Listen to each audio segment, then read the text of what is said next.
Mereka selalu bicara tentang sustainability, tapi untuk alam kita juga masih confused. Terus kalau keberlanjutan untuk manusia Floresnya apa? Ya. Jadi ini ada di dalam hutan dan utara, dan di sini nggak ada sinyal, jadi kita memang benar-benar berinteraksi dengan kehidupan yang ada di sini. Kali sini Dapur Utara sejak kapan sih? 2019, ya, bulan Januari. Ya. Kan selama ini tahunya cuma di Instagram, terus gara-gara nonton Timur baca Rita, gitu kan, wadah kali itu. Walaupun saya salah pencet-pencet slide-nya gitu kan. yang itu, aku bingung, aku nggak ngerti bahasa kalian itu. Iya maksudnya pernah ke kalian pas bicara di belakang udah slide-nya udah di depan. Iya, mereka ngomong bahasa Timur. Apa sih maksudnya next kali ya gitu. Itu pengalaman. Iya. Mengenal orang Timur. Terlibat bantuin Almas. Jadi 2018. Ini kan konsepnya kayak gimana sih? Kenapa bikin Dapur Utara nih Kak? Karena konsepnya Flores Living. Jadi Liz melihat terlalu banyak potensi di Flores, alam dan manusia budayanya, karena sudah langgar kabupaten itu sudah beda bahasa, beda sarung, beda cara adat istiadat dan sebagainya. Nah, memulai dari barat. Kenapa memulai dari sini? Karena juga kita punya keprihatinan terhadap pendidikan yang ada di sini, di mana masih sadar pendidikan masyarakat dan juga fasilitas untuk sekolah atau guru itu belum terlalu bagus. Kalau saya boleh bilang, kalau di kota tidak terlalu kelihatan, tapi di desa kelihatan. Nah, berawal dari situ kita membuat di bawah payung Anak Alam Flores. Kita buat sendiri, bukan yayasan, tapi hanya untuk spirit bahwa kita itu anak dari alam. Kita punya seperti social project, tapi ya itu tadi tidak yayasan. Dan kita mengajar di kampung-kampung, juga memperhatikan nutrisi mereka, juga membangun kesadaran untuk cinta dengan diri sendiri, lebih kepercayaan diri, motivasi mereka, dan juga cinta dengan alam. Nah, dari sana berkembanglah satu sekolah yang kita bangun, sekolah barter. Jadi sekolah barter, sekolah ini kita sekolah PAUD. Kenapa memilih PAUD? Karena saya tahu, saya punya orang di sini, pendidikan PAUD itu nomor kesekian. Yang penting anak saya kuliah, saya bisa jual tanah, saya sewa mereka kuliah. Padahal dari pengalaman saya mengajar di salah satu sekolah di Bali, ternyata saya juga melihat betapa pentingnya, saya menjadi sadar sebagai orang Flores, betapa pentingnya itu sekolah PAUD. Jadi dari PAUD itu, maka kita bangun PAUD karena kalau kita mulai dengan uang mungkin tidak masuk. Ya, karena orang pertama sudah menomorduakan PAUD. Jadi tidak ada roh yang menspiriti untuk antar anak ini untuk PAUD. Maka setelah 1 tahun koneksi dengan masyarakat di sini, masyarakat adat di Mamis, Golo Mamis, dengan adat segala macam, kasih bapak tua adatnya segala macam, dan kita mulai bangun satu sekolah PAUD namanya Pelangi Baru, di mana semua operasional guru dan lain-lain kita dari Dapur Utara sendiri, Stand Lodge, dan mereka hanya istilahnya antar anaknya saja. Oh gitu. Ya. Mereka tadi kan barter ya? Ya. Yang mereka barter apa? Yang mereka barter apa saja yang mereka punya. Jadi bisa ayam, bisa sayur, bisa pisang, bisa kelapa, bisa beras, terserah. Yang penting dia happy untuk antar anaknya, dan dia happy ketika dia pergi bayar uang sekolah dengan barter. PAUD itu apa? pendidikan angkatan udara bukan? Pendidikan anak usia dini. Usia dini, ya. Tahu. Oh, mungkin bisa jadi angkatan udara. Iya. Iya. Disitulah berkembang. Jadi kalau di anak di angkatan udara yang itu dia. Feven itu. Kalau di anak alam Floresnya yang anak SD, karena ada beberapa titik kampung yang anak kelas 3 belum bisa baca. Jadi kita harus juga bawa buku. Kita juga ketemu orang selalu kita mau minta buku dari mereka, karena buku akses minat baca masih tinggi karena belum ada HP masuk di kampung, jadi dia masih wild children, jadi masih belum kena TikTok. Jadi minat baca masih tinggi, sedangkan buku kurang. Ya. Oh, minat baca tinggi ya? Tinggi. Anak-anak ya. Itu ya kebalikan sama yang di kemarin ya. Iya. Baca tinggi. Ada orang mau kirim buku. Sangat-sangat. Dan ada orang yang mau pergi. Dulu kita buat yang stand lodge ini kan yang nginap rata-rata orang asing. Nah, setiap hari kita kasih pengumuman. Kita besoknya ada kegiatan ini, itu. Kalau mereka mau bergabung, termasuk kegiatan kami pergi mengajar atau berbagi, bermain dengan anak-anak di kampung-kampung di dalam sana, Kampung Naba. Tempat belajar mengajarnya bukan di sini? Bukan. Di kampung. Jadi kita tidak punya ruangan. Sekolah kita pun tidak ada ruangan. Jadi kemarin sekarang pinjam rumahnya orang. Kemarin pinjam pustu. Dulunya kita di halaman rumahnya orang. Karena buat kita yang penting belajarnya. Ya, yang penting belajarnya. Penting anak bisa belajar, karena kita melihat juga kemajuan Labuan Bajo terlalu boom, terlalu drastis, terlalu naik, terlalu cepat, dan ini karena corona saja. Dan mereka selalu bicara tentang sustainability, tapi untuk alam kita juga masih confused. Terus kalau keberlanjutan untuk manusia Floresnya apa? Tidak terpikirkan ya. Tidak terpikirkan. Ya sudahlah, mereka sibuk. Ya, kita yang masih bisa mau memikirkan dan masih ada waktu untuk adik-adik sendiri, kita berdiri untuk adik-adik di sini. Dari kegiatan seperti itu sampai ke Dapur Tara ini gimana? Jadi awalnya itu kan kita punya prinsip. Nggak mungkin kan kita minta-minta orang terus untuk kasih bantu ke anak-anak. Kita harus membuat sesuatu. Jadi Dapur Tara dan Stand Lodge sendiri dari sini mensupport semua kegiatan. Ya. Apa yang dihasilkan dari Dapur Tara ini, orang yang datang, orang yang bayar transaksi di sini, itu didedikasikan untuk PAUD tersebut ya. Dan untuk perkembangan di sini.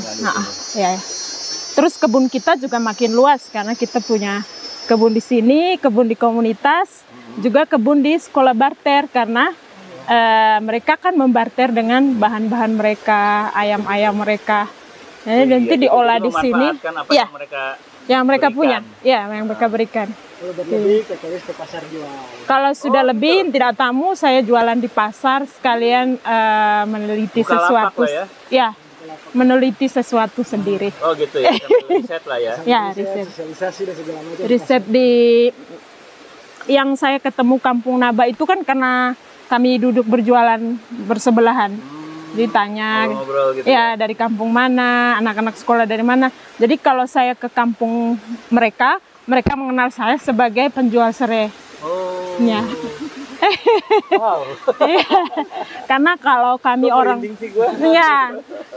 kalau kita datang sebagai orang yang dengan pengumuman mau bantu atau datang dengan bendera mau meneliti, kadang-kadang informasi yang kita dapatkan kadang-kadang kurang terlalu ini. Jadi ya normal saja sudah.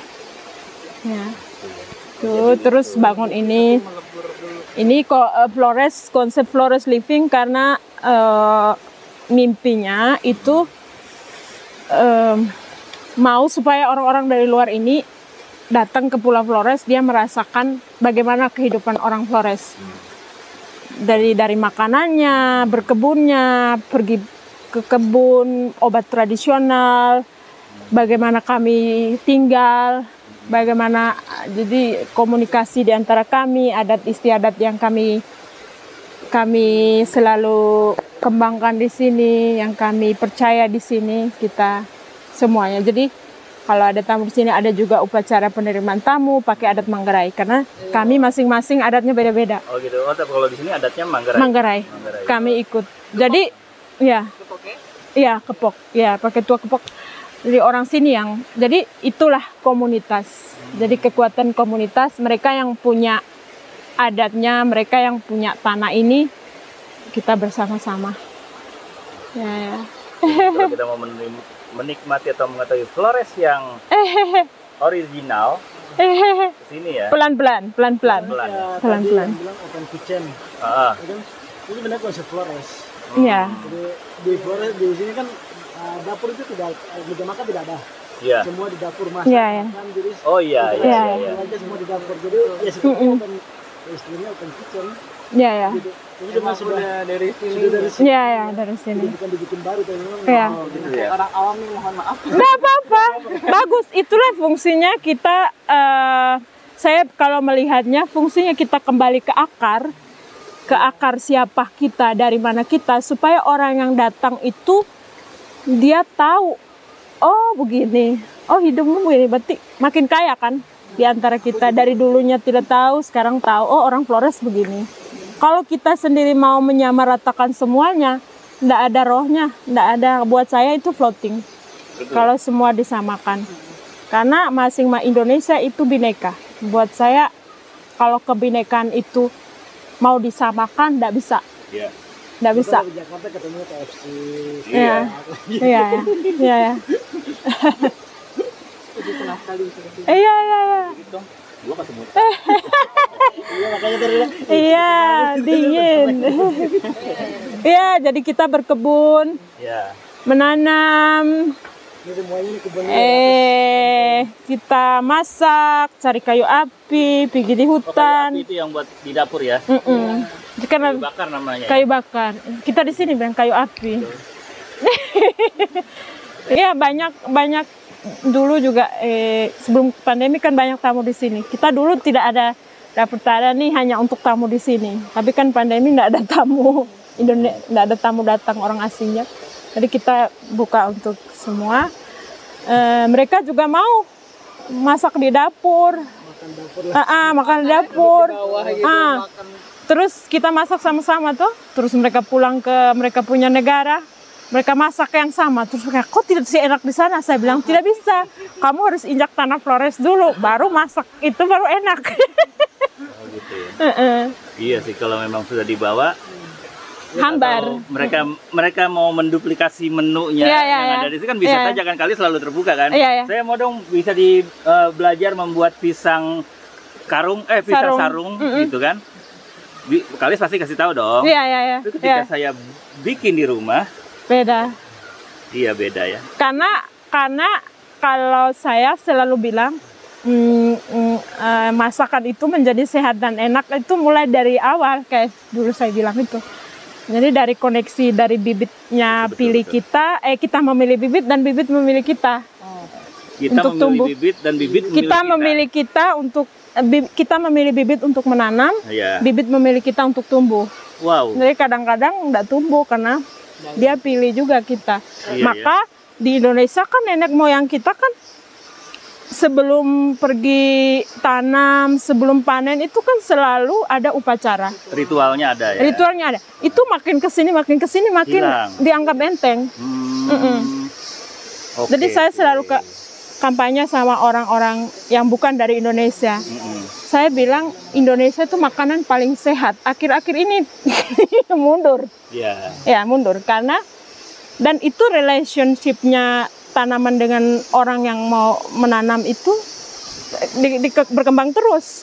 Seperti orang Manggarai, suku Manggarai ketika jagung padi itu sudah mulai tumbuh setumbuh kita manusia, belum berbunga, belum berbuah, itu ada upacara lagi, bakar nasi kolo. Kan koneksi itu secara spiritnya, karena mereka juga hidup. Jadi ada rohnya. Relationship-nya tuh dengan alam ya, dengan tumbuhannya, dengan bibitnya itu. Ya. Nanti kalau masak kita kembangkan lagi, masak dengan slow cooking, meditatif. Saya selalu tanya sama masakan mama kita kalau balik ke rumah kan masakan pasti enak. Iya. Karena dia masak dengan hatinya, dengan cintanya, meditatif, tidak ada emotion. Betul ya. Jadi makanan itu di ujungnya yang kita makan itu pun menjadi sehat. Iya. Nah sekarang kita mulai misalnya kita makan di warung atau di restoran, kadang-kadang kan hambar kita ngalami itu. Kadang-kadang itu juga emosi yang kerja juga. Betul itu berasa. Perlu di take care. Oh iya, tadi malam kita itu makan urap ubi. Lawar. Ubi dari lawar itu sama ikan bakar ya. Jadi dengan ubi singkong. Ubi nobusi. Enak. Ya, ubi nobusi. Enak. Dan saya baru sekali itu dan tanpa ada bumbu enak sekali. Itu dan urapnya enak kali itu dari daun ubi nobusi itu. Teman-teman di mana? Di ND ya, di pantai ND. Teman-teman namanya titik kumpul, komunitasnya titik kumpul. Kayak evakuasi ya. Kayak gitu.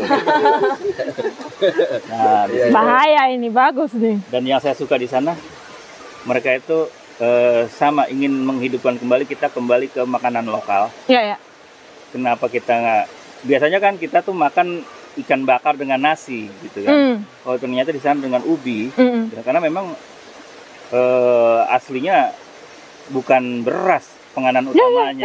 Gitu. Ya, betul, jadi jangan semuanya tuh harus dinasikan. No, dinasibkan. Iya, dinasibkan lah, gitu. Gitu. Dan saya sepakat dan ya kayaknya relate dengan Dapur Tara ini kan dengan konsep makanan lokal. Ya. Sama seperti ya di Kisenda juga kemarin. Ya. Siapa lagi yang di Ternate Bang Maulana, kakak yang Papua, Cato gitu kan. Iya. Gitu. Terus kemarin Bang Maulana habis acara itu kan Ternate Heritage langsung sudah buka itu. Untuk apa namanya kuliner Ternate. Bagus. Ya. Hanya memang perlu gali lagi lebih dalam lagi. Orang masih butuh ini sih. Ya, butuh waktu. Karena memang hidup kita di Indonesia aslinya sononya itu, kalau saya melihat dari pulau ke pulau, membaca, bergantung dari hutan dan kebun aslinya. Aslinya iya betul. Kembali bertani. Ya, jadi makanan kita pun secara geografis sudah membentuk postur tubuh kita, otak kita, karakter kita. Ya, dan makanan itu sudah disediakan alam, sudah lengkap dari musim ke musim. Tidak perlu lagi cari. Hanya memang beragam ya. Beragam.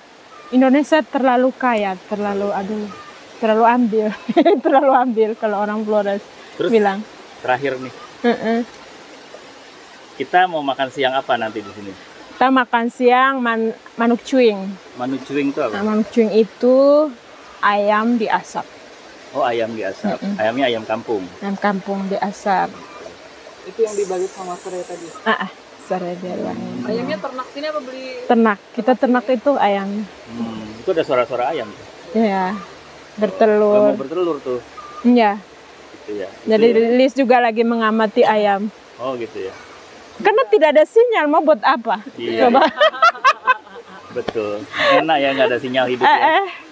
Gitu. Mengamati ayam jalan, mengamati kucing jalan. Kenapa orang Pragawati kok mereka bilang catwalk? Oh, kucing jalannya begitu. Oh, iya ya, mengerti. Bener juga ya. Enggak rugi, malah orang pinter. Iya. Tapi itu jarang orang perhatikan. Iya. Kayak ayam, bunyinya dari kecil memang sudah mengalami, tapi sekarang kalau lebih ke dalam tuh. Oh, kalau bunyi begini berarti dia mau bertelur. Bunyi begini berarti dia lagi cari tempat untuk bertelur. Bunyi begini berarti ada elang di atasnya. Iya. Dia Terus ada bisa ngamati ayam. Gitu kan.